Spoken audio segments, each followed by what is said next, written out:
Christian Bale made just $5,000 for American Psycho. That's not a typo, there isn't a zero missing. $5,000 to star in what would become one of the most iconic psychological thrillers ever made. As low as they were allowed to pay him. To put that in perspective, that's what some actors make for a single day on a big studio film, and it's a Columbia movie. But here's where it gets even crazier. One day on set, Bale casually mentioned his salary to the makeup artists. And you know what happened? They started laughing. Not a polite chuckle, but genuine, uncontrollable laughter, because these makeup artists were making more money than the lead actor of the entire Hollywood production. How does something like that even happen? How does an actor end up in a situation where he's making less than the crew? The thing is that the producers didn't want Christian Bale for the role, at all. They fought against his casting from day one. They had their sights set on bigger names, more bankable stars, people who could guarantee box office numbers. Christian Bale at that time wasn't a household name. He'd done some work, sure. He was the kid from Empire of the Sun and Newsies, but he wasn't a star. He wasn't someone who could open a movie on name recognition alone. The only person who believed in Bale was director Mary Harron. She saw something in him that nobody else could see. She watched his audition and knew, absolutely knew, that he was Patrick Bateman. Not just capable of playing him, but that he was him. She could see the intensity, the controlled chaos, the ability to switch between charming and terrifying in a split second. But the producers? They couldn't see it. Or maybe they just didn't want to take the risk, like Leonardo DiCaprio. So Bale did the only thing he could do. He accepted a huge salary cut to be in the movie. It was the only way to get the role. With Mary Harron fighting beside him, Christian Bale went to war to make that movie happen. But the battle didn't end once he got the role. If anything, that's when things got harder. Because it wasn't just the producers who doubted him. The other actors on set thought he was terrible. Actually terrible. Behind his back, they would laugh at his performance. They'd make jokes about his choices, about the way he was playing Patrick Bateman, about his American accent, about everything. You see, Christian Bale was doing something that nobody understood at the time. He was playing Patrick Bateman as a complete void, a hollow shell of a human being who was mimicking what he thought normal people acted like. Every smile was practiced. Every gesture was copied from someone else. Every reaction was calculated. Bale was giving a performance of someone performing, like layers within layers. And from the outside, especially during filming when you're only seeing bits and pieces, it probably looked weird. It probably looked wrong. It probably looked like he had no idea what he was doing. The cast would watch him deliver lines in that super over-the-top acting and think he was blowing it. Oh my God. It even has a watermark. Something wrong, Patrick? And Bale stayed in that headspace, building this character brick by brick, even while everyone around him was tearing it down with their whispers and their doubts. Can you imagine how that must have felt? You've fought for this role. You've accepted a salary that's as low as the studio was allowed to pay him. You're giving everything you have to this performance, and the people you're working with every single day think you're a joke. That takes a different kind of strength. That takes conviction that most people don't have. And do you want to know what Christian Bale was thinking during all the weeks while filming? He was thinking, I got to get enough that the house doesn't get repossessed. Because at the time, Bale was living in a house with his father and sister. Maybe that's the reason he donated $22 million for the homeless. Because he knows what it's like to live with the fear of losing your home.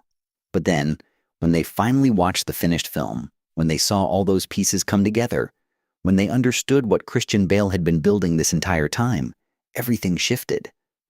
Those same actors who had laughed at him suddenly realized they'd been watching something special the whole time and just didn't know it. They'd been standing next to genius and mistaking it for madness. The performance that seemed so strange and disconnected during filming was actually perfect. It was exactly what the character needed to be.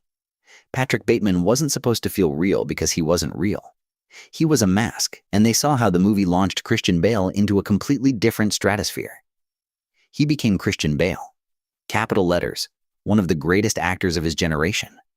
Just look at what came after American Psycho, The Machinist, where he lost so much weight that the doctor told him that if he lost 1 more pound, he would die. Then came Batman. The Dark Knight trilogy wasn't just successful, it redefined what superhero movies could be. And a huge part of that was Bale's performance as Bruce Wayne in Batman. He made us believe that a guy could actually do this, could actually put on a suit and fight crime, not because it was easy or fun, but because he had to. After Batman, he did The Fighter, where he played Dickie Eklund, a former boxer turned crack addict. He lost weight again, transformed his entire body, his voice, his mannerisms. He won an Oscar for that role. A deserved Oscar, because that performance was absolutely incredible. You watch him in The Fighter, and you completely forget you're watching Christian Bale.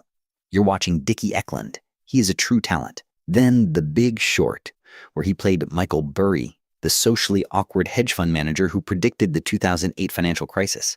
He captured every quirk, every unusual mannerism, every bit of Burry's unique personality. And then Vice. Oh man, Vice. He transformed himself into Dick Cheney so completely that it was actually scary. The weight gain, the way he carried himself, the voice, the mannerisms, everything. He disappeared into that role the same way he disappeared into Patrick Bateman, just in a completely different direction. That's range. That's skill. That's what separates good actors from great ones. And we can't forget Ford v Ferrari, where he played Ken Miles, the brilliant but difficult race car driver. That performance had so much heart, so much passion, so much humanity. You felt every emotion with him. You celebrated his victories and you mourned his losses. Every single movie Christian Bale is in becomes better just because he's there. If Christian Bale is your lead, the movie elevates. Christian Bale only got American Psycho because Leonardo DiCaprio passed on it. Oliver Stone was going to direct it with DiCaprio in the lead role. That was the plan. But then DiCaprio decided to do The Beach instead, and the whole thing fell apart. Oliver Stone left, Leonardo DiCaprio left, and the project was basically dead. That's when Mary Harron came in with her vision and her choice for Patrick Bateman, Christian Bale. And look, Leonardo DiCaprio is incredibly talented. Nobody can deny that. He's given us some of the most memorable performances in modern cinema. The guy is good, really good.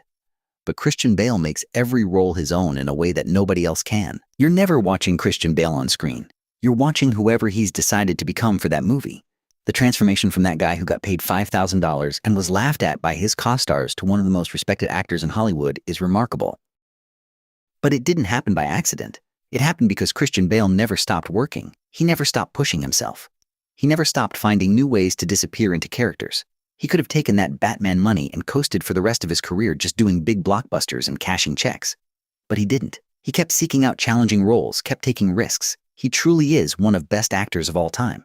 Christian Bale proved it. He proved he was right and everyone else was wrong. And he's been proving it over and over again with every role he takes. His costers thought he was terrible. The producers didn't want him. And none of that mattered in the end, because he was right. He knew what he was doing. He trusted his process, and he created something unforgettable. If you enjoyed learning about Christian Bale's incredible journey and want to see more stories like this about the behind-the-scenes stories, the struggles that shaped Hollywood's biggest stars, and the moments that changed cinema forever, make sure you hit that subscribe button. And like always, thanks for watching.